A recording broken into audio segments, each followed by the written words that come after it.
Good morning, everyone. I'm Riley King, and welcome to your State House News Report right here on the Riley King Network. Let's begin and see what two things happened at the State House yesterday. First, bill to reestablish raise New Hampshire minimum wage introduced in Senate. New Hampshire currently uses federal minimum wage of $7.25 per hour.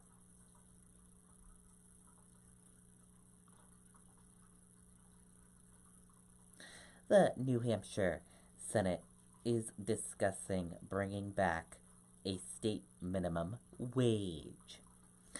Senate Donna Saucy, Democrat of Manchester, introduced the bill on Tuesday. The measure would raise the minimum wage to $10 per hour in 2020 and then to 11 or 12 per hour by 2022. Regardless of political party, we should all agree New Hampshire is better equipped to make economic decisions that impact our workers and businesses than politicians in Washington, D.C., Saucy said. The Granite State was one of the first states to institute a state-specific minimum wage in 1949. It's time for us to reclaim our leadership in this arena. It's time for us to reestablish and raise New Hampshire's minimum wage to support our working families and continue growing our economy.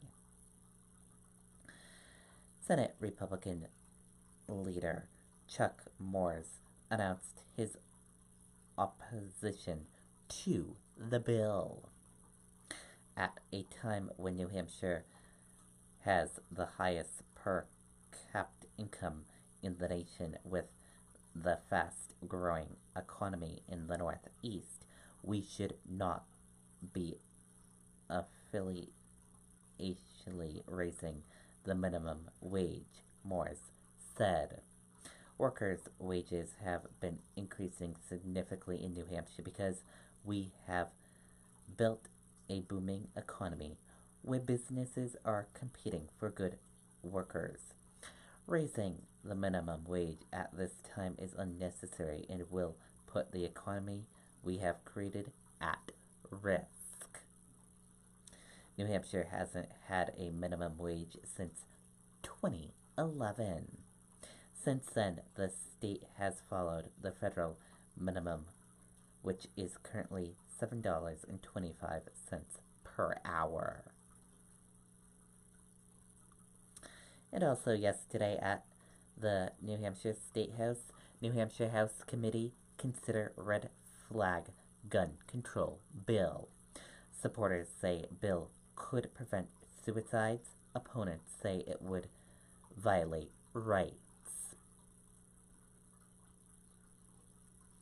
A bill that supporters say would prevent gun violence, particularly suicide, was debated Tuesday before a House committee in Concord. The red flag bill would establish extreme risk protective orders, which would allow family members, immediate partners, and law enforcement officials to petition a court to take a person's gun if that person is shown to be an immediate and serious threat to themselves and others. The intentions of the purpose of this bill is to address the gap in current New Hampshire status that leave families and law enforcement powerless when they see with their own eyes, hear with their own ears, a loved one in crisis, said bill sponsor Rep. Deborah of Democrat of Stratham.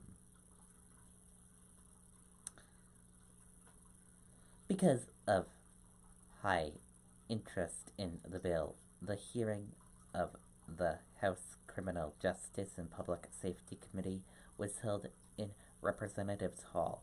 Much of the testimony focused on preventing suicide, something that supporters of the bill said it could do. Margaret of Tilton Inn said her son George died from suicide with a gun in 2017. All of us, George's family, his friends, his roommates, law enforcement, tried to do the best we could with the means available to us, Tilton said. We know there are better tools out there. We ask you to give us access to them. But opponents said the bill flies in the face of the Constitution, saying it takes away a person's right to due process by trying to predict that a crime is going to happen. Opponents also said the bill would violate the Second Amendment. Show me where is the issue in New Hampshire that we're trying to fix, said Rep.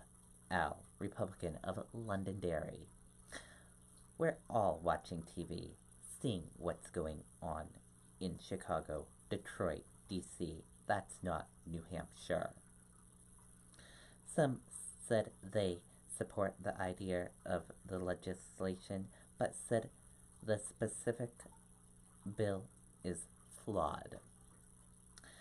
According to the Associated Press, dozens of the bill's supporters wore red t-shirts to represent the advocacy group Moms Demmed Action, while opponents, including several male members of the committee, wore standard of fake perils in support of the Women's Defense League, a New Hampshire gun rights group.